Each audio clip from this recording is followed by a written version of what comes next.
Very good morning. So I'm here to share a few points about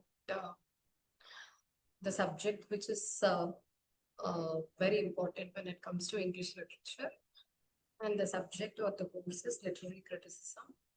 And in this video, I'm going to tell about the introduction of the course, literary criticism, which is an important course in literature. Let me share my screen.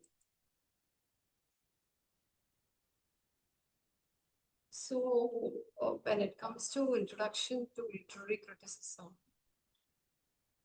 there are a few points which should be considered. So, for whatever it is, objectives is important. When it comes to what are the objectives of literary criticism, it is about the process of evaluation and interpretation of the text. So, before criticizing the text, we have to know what the text is about. So, uh, in order to evaluate and interpret, we have to know about the text. So, criticism means it is the process of evaluation and interpretation of the text.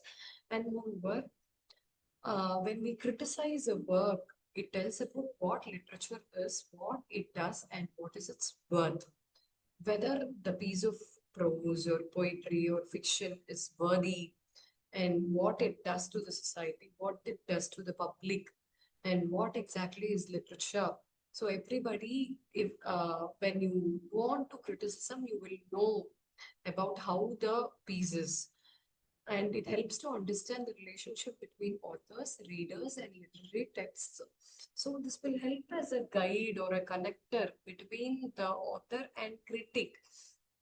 So as we go on with reviews always, even in shopping, we see on to reviews in our shopping portals and go on with same is for criticism. We see on to the reviews and what is about it. So when we feel the review is good, we go on with reading the piece of prose or poem. So it helps as a relation, criticism, it helps as a relationship between authors, readers, and literary text, and it aids the reader to interpret the literature, and it also helps to discover new things which we cannot find when we read once about the prose or poetry or whatever it is. But when we read criticism and then when we come back again, we'll know there are so many things. The process of deconstruction actually takes place. And literary criticism also helps to distinguish between what is good text and what is bad text. And when it comes to the introduction of literary criticism, it goes back to centuries. And you can find Socrates as the first author who distinguished between the ability to criticize and the ability to compose literature. And he's the one who emphasized the point that criticism is equal to creating, and pointed that criticism is distinct species of literary activity, and the beginning of any discussion or any literary activity is criticism because it asks question. Criticism is about asking question. So at once it begins when we question. So this point is first brought into highlight by Socrates. And when it comes to nature of literary criticism, so there are three powers which are very important when we analyze a text. That is power to create, power to enjoy, and power to criticize.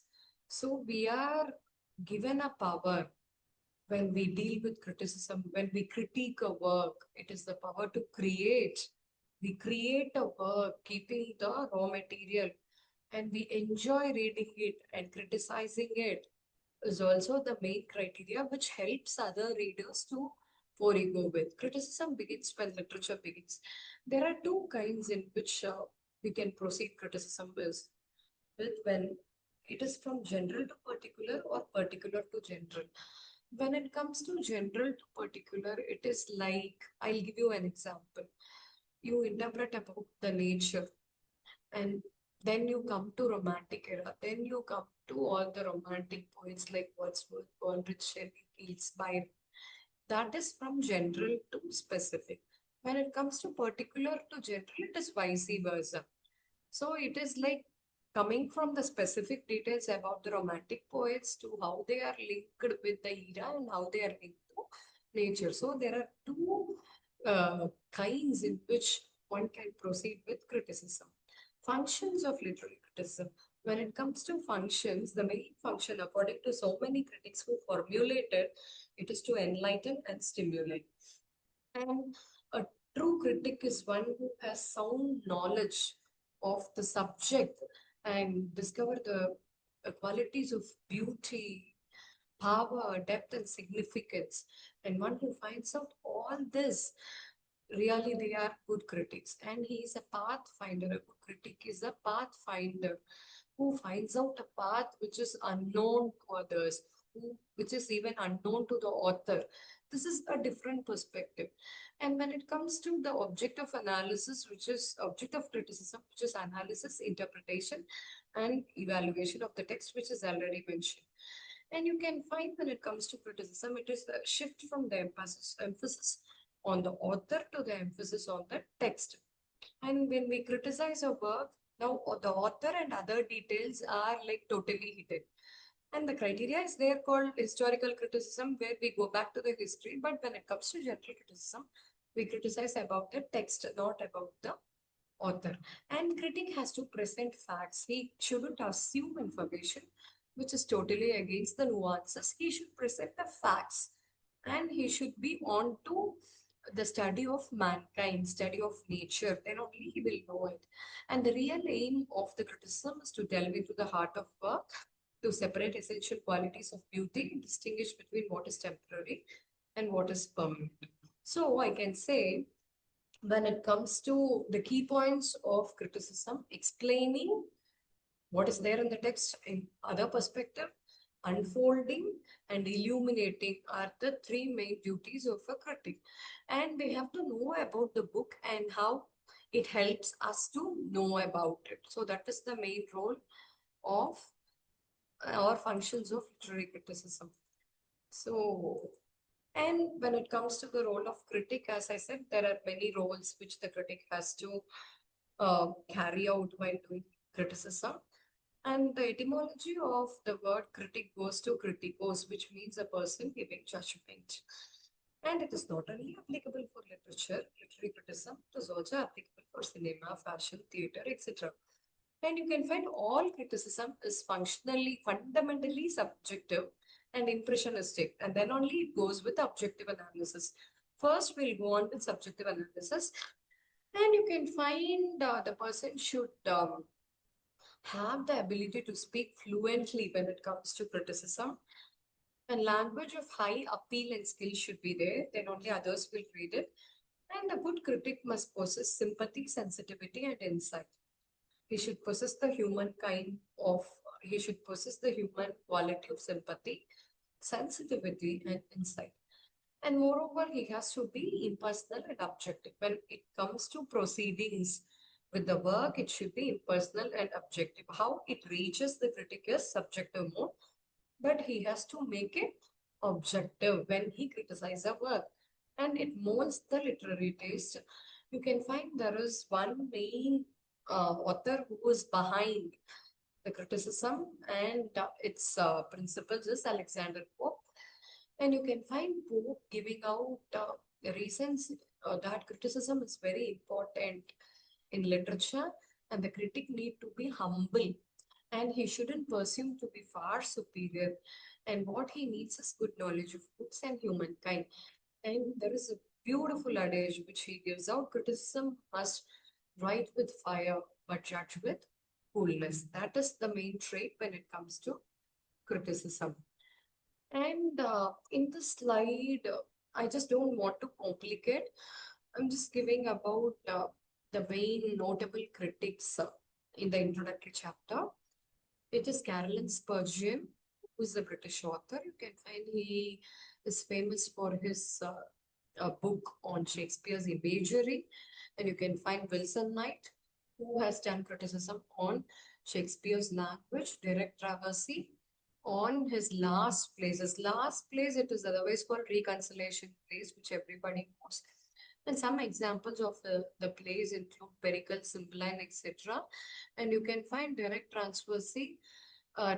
He has given a totally different criticism in his book about Shakespeare's last plays, and it is really fantastic.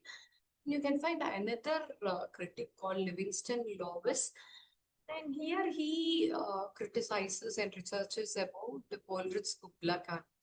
We know about Coleridge, who is noted for his romantic poems presenting supernatural things. So in this you can find Kubla Khan, which is like a poet which totally brings out the imagination of Coleridge. You can find due to the fascination or due to the addiction of opium, he imagines and he writes poet.